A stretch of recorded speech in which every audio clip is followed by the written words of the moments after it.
श्री स्वामी समर्थ. जय स्वामी समर्थ. श्री स्वामी समर्थ महाराजांच्या नामस्मरणाने आजच्या व्हिडिओला सुरुवात करते.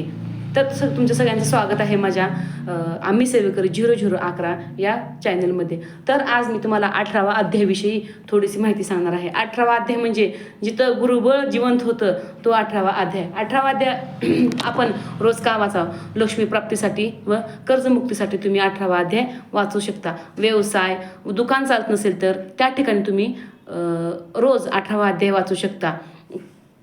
आणि त्याच्यासाठी म्हणजे आपलं दुकान चालण्यासाठी ते एक उत्तम पर्याय आहे. कर्जमुक्ती होण्यासाठी, पैसा स्थिर राहण्यासाठी तुम्ही रोज 18वा अध्याय वाचू शकता. तुमचं दुकान असेल, पार्लर असेल, कुठलं बुटीक असेल किंवा मोठा उद्योगधंदा आहे, तेही चालत नसेल तर तुम्ही त्या ठिकाणी दररोज त्या दुकानामध्ये 18वा अध्यायाचं पठण करू शकता.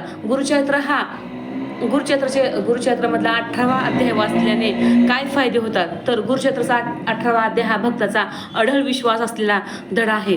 गुरुचरित्र आपल्या भक्ताला संकटातून कसं उचलतात ते या अध्यायामध्ये स्पष्ट आहे. मन विचलित होत असेल किंवा दिशा मिळत नसेल तर 18वा अध्याय हा आपल्या मनाला गुरुकृपेचं कवच देतो. गुरुचरित्र वाचण्याचे तर अनेक फायदे आहेत, पण गुरुचरित्र 18वा अध्याय तुम्ही रोज पठण करा. बघा, त्याचे तुम्हाला फायदे नक्की मिळतात. माझीही केलेली सेवा दत्तगुरू महाराजांची चरणी अर्पण. माझीही केलेली सेवा श्री स्वामी समर्थ महाराजांची चरणी अर्पण. माझा व्हिडिओ आवडला असेल तर लाईक करा, शेअर करा, सबस्क्राईब करा आणि कमेंट बॉक्समध्ये श्री स्वामी समर्थ लिहायला विसरू नका. श्री स्वामी समर्थ. माझा आईचा व्हिडिओ आवडला असेल तर लाईक करा, शेअर करा, सबस्क्राईब करा. श्री स्वामी समर्थ.